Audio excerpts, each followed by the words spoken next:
So I am Dr. Gayathri. I support kids with learning challenges. I am from Chennai. I am the founder of Flourishing Kids. Hi all. Thank you for joining in for the session. So today's topic is, what is your child's biggest academic challenge? So first, let us go out to see the biggest academic challenge faced by our kids. The first challenge is reading. Hi, thank you all for joining in. Please give your comments or queries on the comment section. I'll just be looking at it. So first point is reading. Many kids face difficulty with reading. So what is reading? Isn't reading to be natural so that kids can learn on their own? Reading is an unnatural process. It is not similar to listening or seeing. It has to be taught to kids. Either a teacher or a parent only can teach it. Then only the kid can learn to read. So what kind of difficulties usually kids face with reading? The first difficulty with reading is that it is the accuracy. Kids have to learn to read accurately. They should read a word. If it is apple, A-P-P-L-E, they should learn, they should know the sounds, and then they should read it coherently to form it as apple. They cannot read it as acorn or some other word. So accuracy is most important. Next is fluency. For example, if a 4th standard kid is reading single sentence for 3 minutes, it's not fluent. The kid is having some issues with fluency. So fluency is very, very important. Next is understanding, comprehension. Whatever the kid reads, they have to understand it. They have to understand what it is. If they are reading a word apple, they should know what it is. So making meaning from the words. So this is for comprehension. So these 3 points are more important for reading. I'll give you some tips like how to teach kids at home for reading. For smaller kids, you can ask them to read everywhere, not only from the books. Ask them to read from wherever they see in the home. If it is a sticker on a fridge, ask them to read.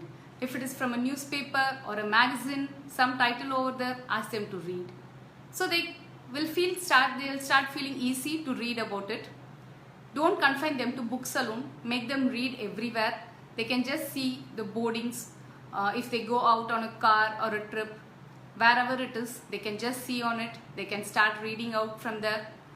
So ask them to read from small letters. They can just identify the first letter of a word. If you are reading a newspaper, you can just show them and you can ask them to see where is A, where is B. Like that you can start showing. Yeah, hi Smriti. How to make small kids understand? Yeah, I will get back to it. Sure. So next is like the main thing is we have to build awareness for them. We have to build awareness for sounds. They have to understand the sounds of the language. Alphabets, it is A but it is pronounced as A. So we have to make them understand. They have to know that this symbol corresponds to this sound specifically. We can make them play small games like I Spy game. I Spy game with a little variation. You can say I spy with my eye something starting with S. So the kid can find out slippers, shoes, they can get a spoon, stick. Everything starts with S. Like this we can start including the awareness, sounds awareness to the kids. We can also play like odd man out game. We can just keep some 4 things, or suppose you are choosing 4 words. Just take randomly 4 words. Bat, ball, biscuit, couch. Which is the different one, which starts differently. So the kid can identify it as couch. So this way we are introducing the concept of sound awareness for the kids. So next, for the sound awareness, like as Smriti was asking, the difference for K and C sounds. K and C sounds almost resemble the same. They have to be taught rules for that. the word has to be taught with rules. It will start around like after 7 years, when the kid is actually knowing the difference between the K and the C. They have to be taught with words for it. K, usually we kind of show them the kite for them. We just draw them the kite and show them so that they can understand kite. K will start with kite. Then we will teach them whichever words rhyme with kite. So it is that way of introducing K. But first, if the kid is very small and you are just starting about to teach, please don't worry on K and C. The kid will learn after. Once the kid masters the sounds and after the kid starts seeing the words, whichever starts with K and C, it takes some time. So the kid will take some time to understand it.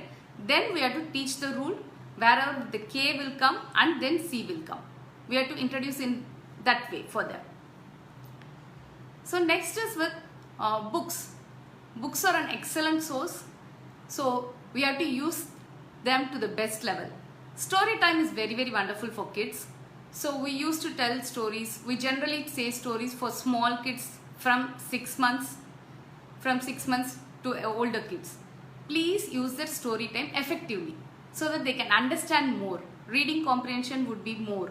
They can understand what they are reading. You can just, when you are reading a story, please show them where you are moving on. You can just move your finger over there and then you can teach them to read it.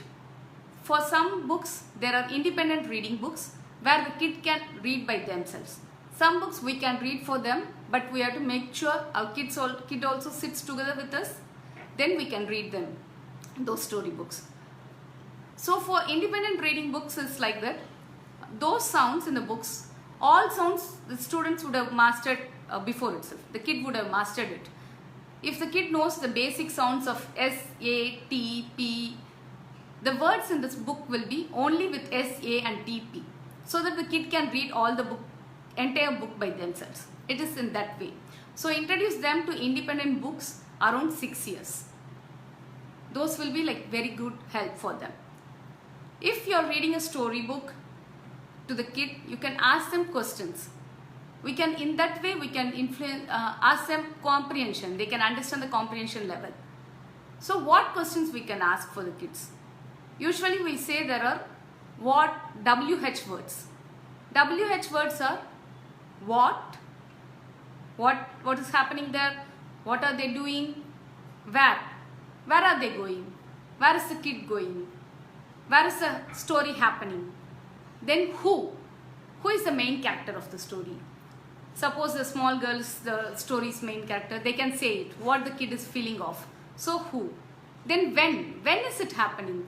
Is the story happening like during winter, summer? You can ask them those questions like season or morning, afternoon, night time. We can introduce those concepts.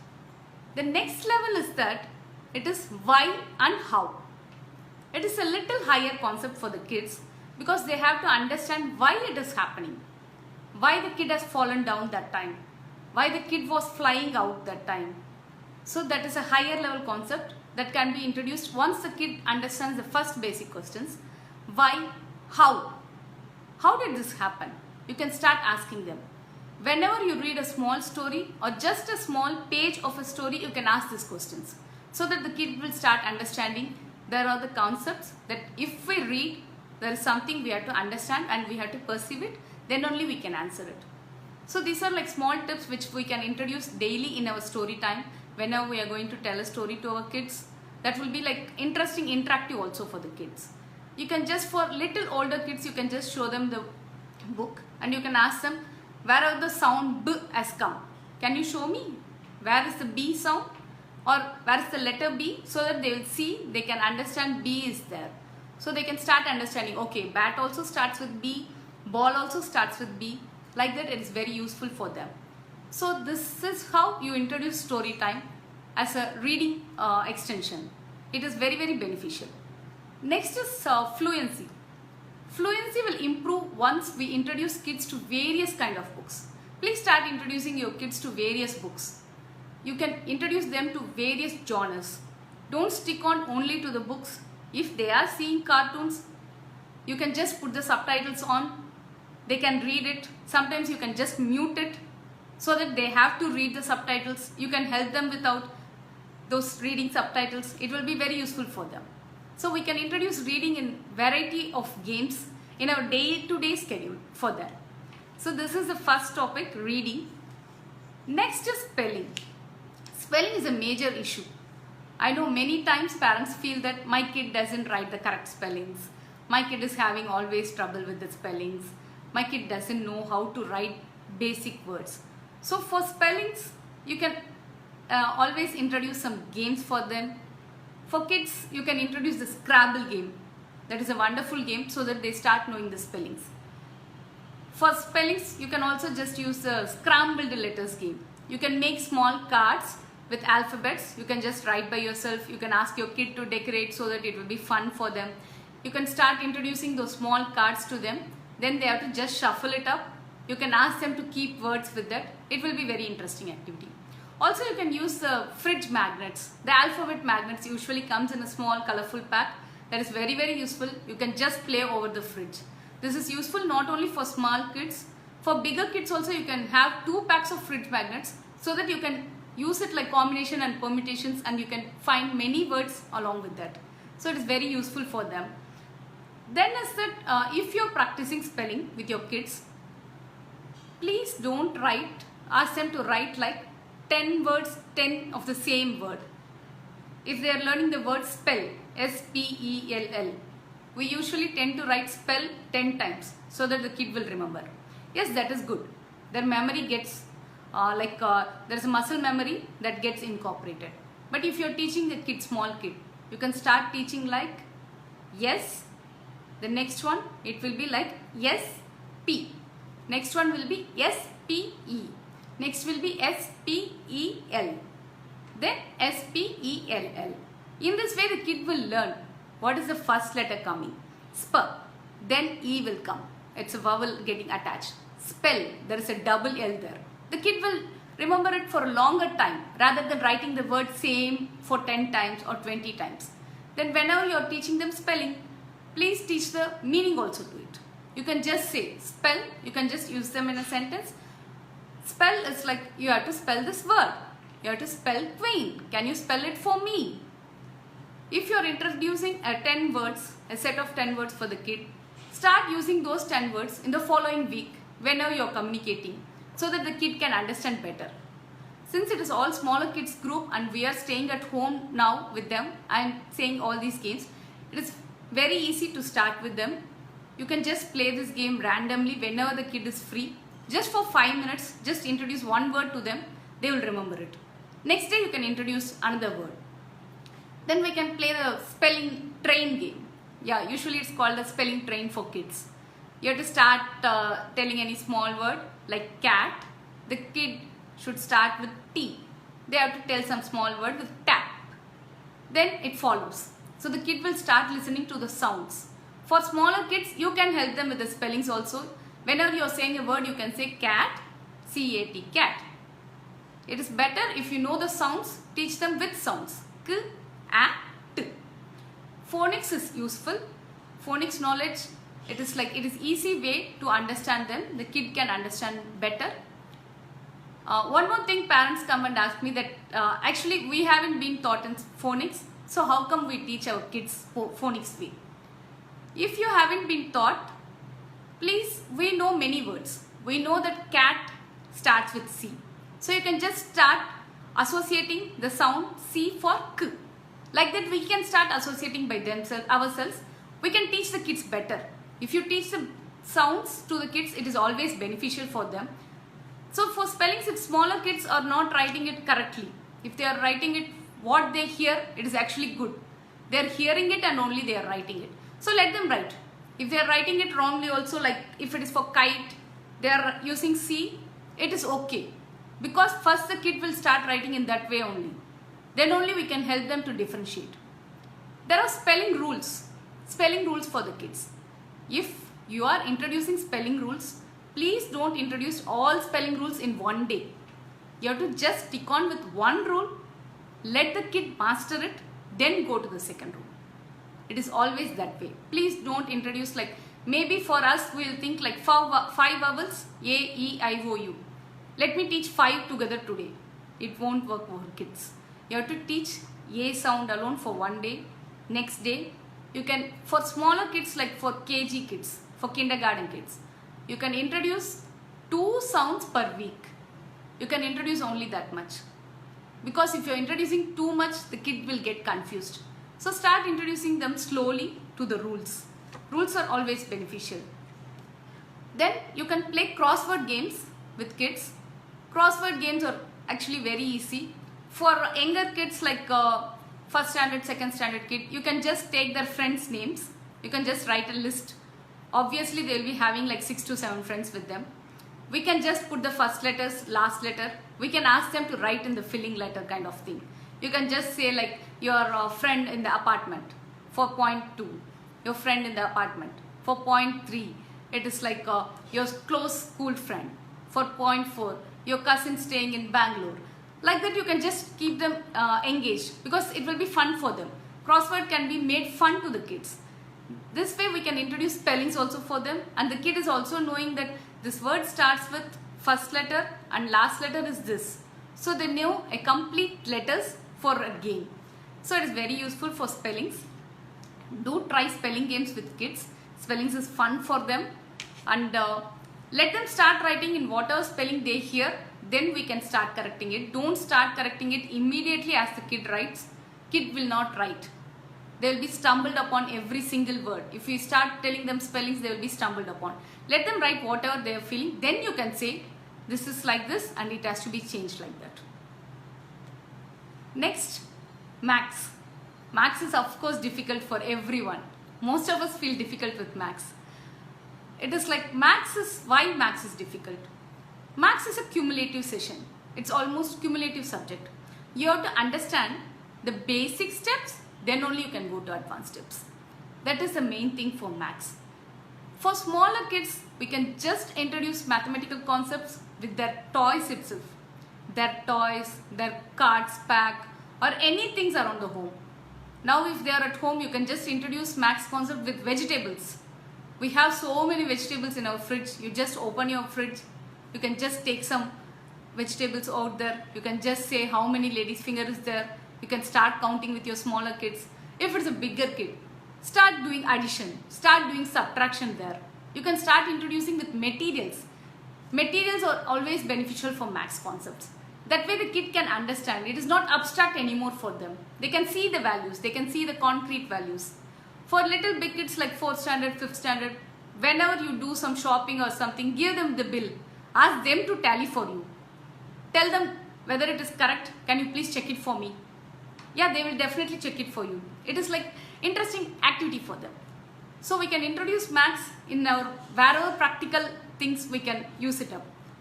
If you're teaching a new concept for maths, always step down, one step back.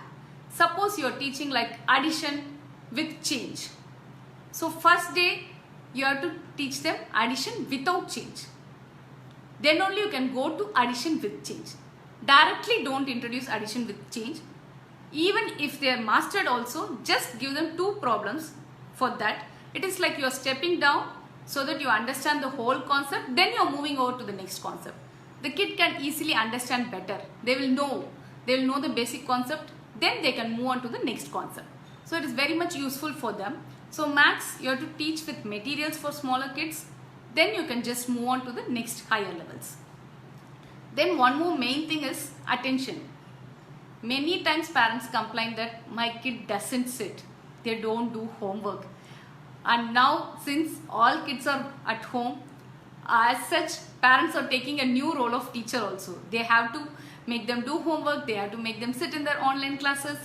So it's a bigger thing for them. So my kid doesn't sit for homework. My kid seems to be interested in the education, in learning English, maths or anything for that sake. So whenever you're doing homework, I will just suggest that you have to make the kid sit facing the wall. The kid should face the wall and you should be sitting the other way, so that the kid can just see the wall. If possible, take them to a separate room, or else in the same room you can make the kid to sit facing the wall so that they can see it. They will just see the wall. It's like we are already making them focus. So they can just see the wall only. Then before starting itself, you can just say, today we are taking up for 15 minutes. The kid will know, okay, the task is for 15 minutes. If I complete, I can go out. Yeah, so they can complete it. They can complete it soon. They will understand that. You can start introducing timer for them. For some kids who are like little active, they don't want to sit, you can just introduce timer. Just start with basically 5 minutes. For kids till 6 years, 5 minutes itself is a bigger task. Yes, they can just do the activity for 5 minutes. It is like you can split up the activity, the big activity, into chunks of times. So 5 minutes, they have to just sit, they have to finish that activity, then only they can move forward. Then you can start introducing them like 5 minutes, the next day it will be 7 minutes, then 10 minutes. Keep slowly introducing time.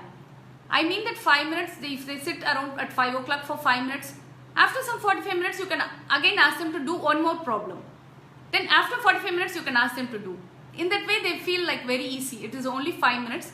And if you are introducing the timer concept, just explain to the kid, for 5 minutes you have to sit here. Even if you finish this activity, you have to be there for 5 minutes. So do the activity correctly. Until 5 minutes we will be doing some problems, so that the kid can learn more. They will know that it is the 5-minute session, we have to sit here. Start introducing like 5, 10, 15, gradually you can increase. For little bigger kids, if they are sitting alone and they are reading by themselves, they can sit there and read. After 20 minutes, just ask them to explain what they have read to you.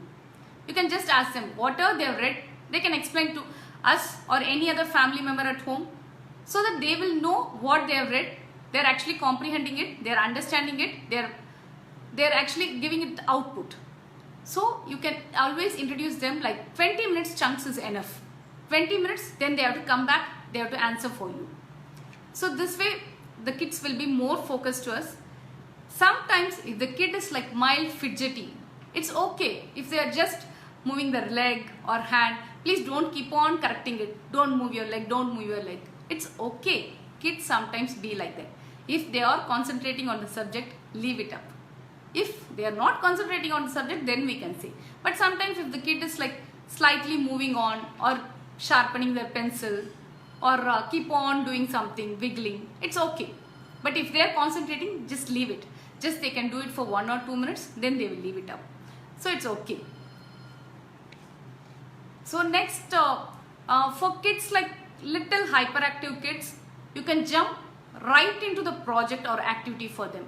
Please don't say that extra story or anything else which you wanted to convey after they sit down for doing homeworks. Just start write which activity is there. Today we are going to do 5 sums. Just start immediately with the 5 sums. Start immediately with the spellings. That way they can just concentrate for 10 minutes and they can leave the place. So it's very important for them. Next is that I will just say some few apps which are very good and interesting for the kids. Since now everyone is at home, kids watch their mobile phones or iPads or gadgets for some times. Yes, if they are watching or something, we can introduce them like learning apps which is beneficial. So I'll just list out some apps for you. So thank you all. Many are joining in. I'm just looking at it. Please post your comments. I'll just answer it up either in the session or after the session also. Please just post your queries so that I can get back to it later. Yeah. Next is apps for reading. We all want our kids to read. It's always good that you introduce to many books, but sometimes if the kid wants to play it or they prefer it like the digital way, yes, it is good to introduce to learning apps. It is like you're making learning fun. The kid also doesn't know that it is like you're teaching them learning. It is just a fun way. Homer app is very good. Epic, the app Epic, it is also very good for them. For maths, Dragon Box. There are a bunch of apps in Dragon Box. Go through it. It is very nice. You can introduce many maths concepts for kids through this Dragon Box app. If you're teaching like human body, then the chemistry for the higher concepts, touch press apps are good. They are very good. Touch press apps. Then for geography, kids will start learning geography, everything. So barefoot books. There is an atlas map in that atlas. It is very good for geography activities. Then for phonics, many parents ask me for phonics how to introduce. Like as I said, parents can help it. Then YouTube, you can always see Alpha Blocks. Alpha Blocks is a very good channel for kids, especially for younger kids. There is a series of phonics lessons kind of thing, but it is almost in a fun way. So the kids can perceive it and retain it for a longer time. Like TV shows, you can introduce them to the storyboards, Magic School Bus. They all teach learning in a different way, and it is also fun for them. So now we are at home, we can introduce kids to these kind of activities. Whatever I told, like small activities, and even also these apps which can make their academic challenges still more easier. Then for decodable books, which I was mentioning during the reading, you can introduce decodable books like Dr. Seuss's books, Ladybird books. They all are like leveled books, so that the kid can understand the first level, then they can move to the second, third, like that. Those books are excellent. You can introduce them to variety of books. Yes. Yeah, Smriti is asking for some books. Yeah, I've been saying some apps. You can check out those apps. I'll get back to you again also in case if you have any other doubts. So these are the academic challenges broadly we have discussed today. Reading, spelling, maths and attention issues. Suppose if you are already following all these for your kids, all these things, all instructions, but still suppose you think that your kid is still lagging behind, or else there is small learning gap for the kid. So these are called the challenges. These are called the learning challenges which we have to address it. You are not alone in this. There are some kids who have learning challenges. In case if the kid is having a learning challenge, by 6 years you are seeing that your kid is not able to read still smaller words. There are a lot of spelling mistakes and kid is not able to decode the words, can't understand what is it. What can we do? As a parent, first discuss your concerns with your class teacher, school teacher. Then you can move to the school counselor, an educational therapist like me who help out kids with learning challenges. Okay, what do we do? If you come and ask us, what do we do actually? It is like first we'll have an interview with parents. We ask them what is happening at home, why you feel your kid is having learning challenges. We'll start right from the kid's birth history to the class now the kid is, to the age group the kid now is in. It will be a detailed interview with parents. Next, there will be a questionnaire for teachers. Sometimes we will directly discuss with teachers also, or sometimes we will give them a questionnaire so that the teacher can fill it up for the kid. Then the parent can get it back to us. Last is that we do an assessment. We do an assessment for the kid. It is like a simple activity kind of thing. It will be like spread out for 45 minutes sessions, 2 to 3 sessions for the kid. So we will be assessing what level the kid is.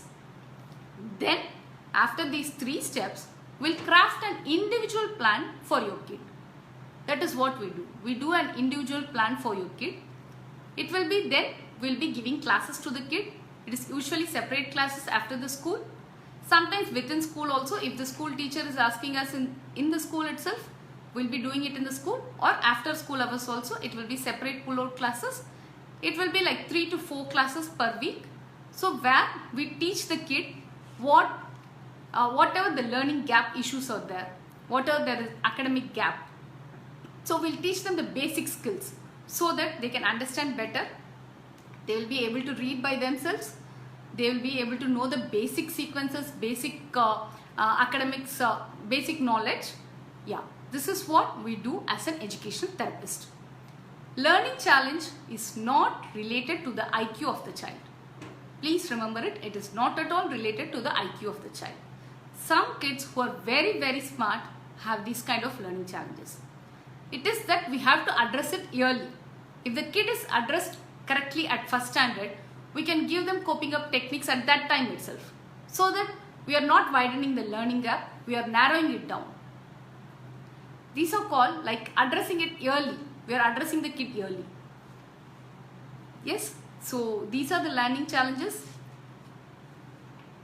If you all have any doubts or queries, you can definitely put it up in comments. I'll get back to you later also. I'll check out all comments. You can ask me any doubts. So to end my session, I'll say that each child is capable of learning and succeeding, but not at the same time. Each child differs, but everyone will succeed. Thank you, Asa Jain, for giving me this opportunity. Thank you all for viewing my session.